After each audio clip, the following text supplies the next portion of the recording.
Hey, Crystal Maiden here, and yeah, you're gonna notice a lot of cuts in this playthrough. I had to do a lot of editing for this, because you're basically moving all over the overworld, and I guess there's a lot of backtracking, you could say. I don't really mind though, I like editing. I like the satisfaction of knowing that I've saved my audience a ton of wasted time. Oh great, the meat. I hate that item. It's bait. The enemies gather around it, and I used to think for a long time that it would disappear from your inventory after you used it for bait, but actually it doesn't, so never mind. It's actually mandatory for beating the game. I don't know how you're supposed to know that, but you're gonna have to use it later. The item I bought the bait from is actually my favorite shop in the entire game.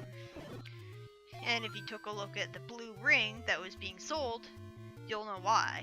You can actually save up enough money to buy the blue ring at the very start of the game and go into the first dungeon having the blue ring already. Like, again, this game's all about non-linearity, and that's kind of awesome. It has no direction, but at least, well, I don't really care about being able to beat the dungeons in any order, because I always go in order anyways, and there are some dungeons that you need previous dungeon items to beat. And I don't like going into a dungeon, getting an item, and then leaving it. It just feels wrong to me. Plus it's easy to forget what I've accomplished in the dungeon after I leave it. But yeah, I'll be going back to that store later.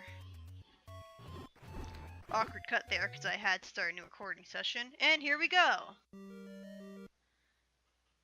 Let me just show you, I just wanted to show you that even though there are two entrances to this place, they both take you to the exact same room. So, what was the point of that? It really feels like they wasted development time on putting not just two, but 3 different entrances to the dungeon.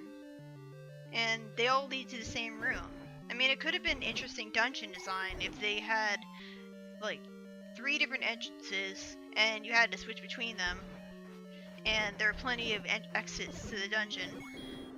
I don't know. But anyways, this is my favorite dungeon in the entire game. Why? These things. These things are cash cows. Basically, they give you more money than any other enemy in the game. You're gonna get blue rupees a lot from these guys. Like, this game has the early installment weirdness where it's not green rupees that give you 1 rupee, it's flashing ones. Well, the only shade of green that I see in this game is the green on Link's tunic. And due to palette limitations, or palette limitations, I always pronounce it palette. Due to palette limitations, whenever Link's tunic changes color, everything in the game that is of that color changes its color as well. So it makes sense that they didn't try to make the flashing rupees green, because apparently there's only 1 shade of green, but I guess they could have had the rupees be the same color as the trees, because they were a darker shade of green than Link. I don't know. The boomerang is pretty useful. Basically, you can stun enemies with it, and you can throw it in 8 directions, which is cool, but it makes me wonder why I can't move in 8 directions too. And again, I love the ropes, because even though they move really fast and charge at you suddenly, they still give you a ton of money, and they're easy to kill. Yeah, that's a good way of cheesing enemies. Just stun them and then bomb them. Although there are a lot of enemies that can't be stunned, and there are a lot of enemies that can't be bombed, so you gotta be careful. Annoying thing about this game is that getting the map, like, before you get the map, you're wandering around a black void. You can't see the map at all. I mean, in later games in the series, you'll have a map that gradually fills itself out as you enter new areas of the dungeon. But in this game, you're just wandering around a black void. And, well, actually, you do have a map that fills itself out as you move around the dungeon, but it's restricted to the item menu. When you pause the game inside a dungeon, you'll notice that there's actually a dungeon map that shows you which parts of the dungeon you've entered already. And that's pretty good if you're a completionist and you want to go to every single room in the dungeon. But the dungeon map is actually helpful enough to show you the doors leading out of every room. Yep, here's the mimetic line. Yeah. I kind of find these information guides annoying because you're forced to pause and listen to everything they have to say before leaving. And why? The text, there's such a tiny amount of text coming from every NPC that it's not like you're going to be exiting the room before they're finished their sentence. Why are you forced to stop? Why can't you just keep on going while the text is scrolling? It's really annoying, and plus, usually their hints are something I already know that is actually helping me. But anyways, this is my favorite dungeon in the game, mainly because both the ropes, I love those snakes, and there's the fact that there's so many different abominable walls that can let you skip getting locked doors. But that is one of my least favorite bosses in the game, the Dodongo right there. And it's not so bad when there's one of them, but it's gonna get a lot worse.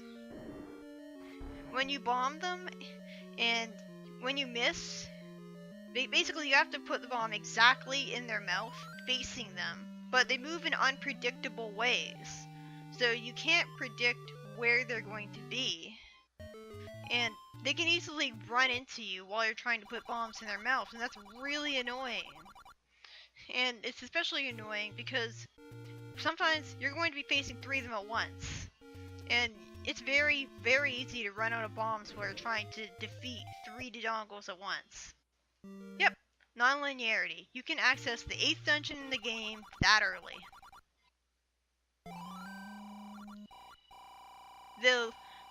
This game's vault limit is pretty small compared to other Zelda games. What? Why did the music keep on going? That's the first time I've ever experienced that glitch in my life. That was weird. Anyways, as you can see, the shopkeeper now wears the same tunic as Link, because apparently he thought it looked so good on him that he wanted to try it on for himself. Okay then. I know it's plot, I know it's palette limitations, but I don't really care. I mean, I just think of it as a cool Easter egg. I don't really mind. Alright, 3rd dungeon in the game. People say that the Game Boy Advance ports of games from the NES and Super Nintendo tend to have washed out colors, and usually I don't really notice that, but when playing this game, I kind of notice a difference in colors. Like I don't know, like the floor of the dungeons seemed brighter than usual or something, and it kind of disoriented me. Because this is the NES version that's on the Virtual Console. This is not the Game Boy Advance version I grew up with. So, it's not really that much to adjust to, though. It's basically the same game. The Zols are the bean enemies, and they're pretty annoying if you attack them when they have the wooden sword, because they split into 2 enemies called gels, and then you have to kill them.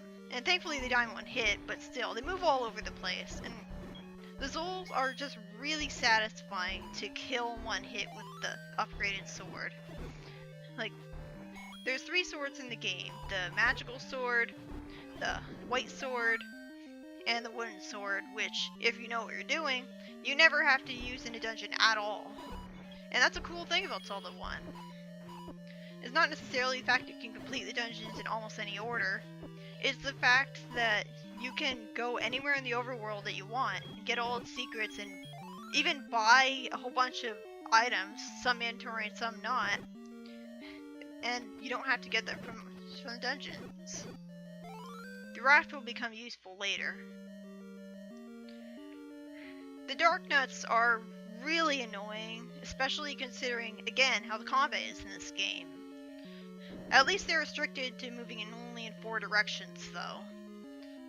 And these bubbles, you're not able to use your sword after you get hit by the bubbles. Thankfully, it wears off, unlike with the red bubbles in the second quest. But still, am I crazy?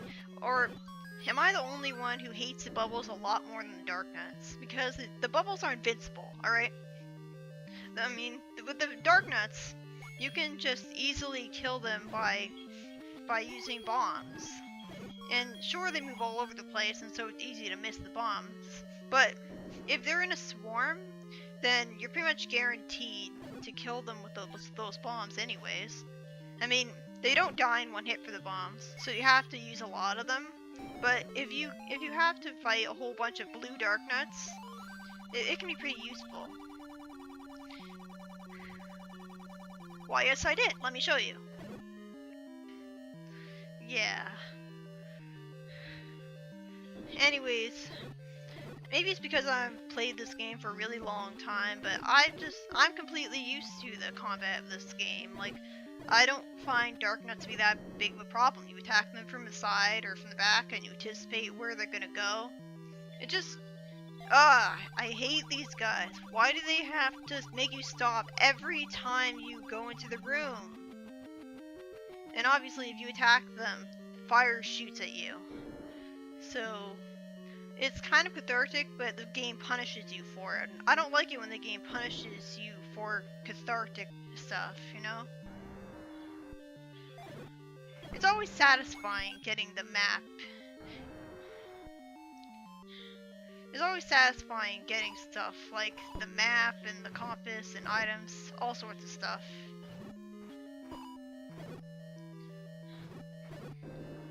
The dungeon theme is kind of repetitive.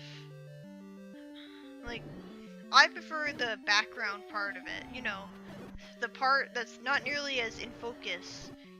And I think it should be more in focus than the more repetitive part of it that's in the foreground. Because I don't mind I don't mind the dungeon theme most of the time, but I guess it is kind of repetitive. Oh, I hate this boss. I really hate this boss. This is the unfortunately named Manhandle. I don't know what they were thinking when they came up with that one. But anyways, this guy goes all over the place, and you can cheese him by using bombs, but he moves in an unpredictable manner. It's completely unpredictable where he's gonna go, and he moves around so fast that even using the bombs, you're gonna miss him a whole bunch and end up wasting a lot of bombs.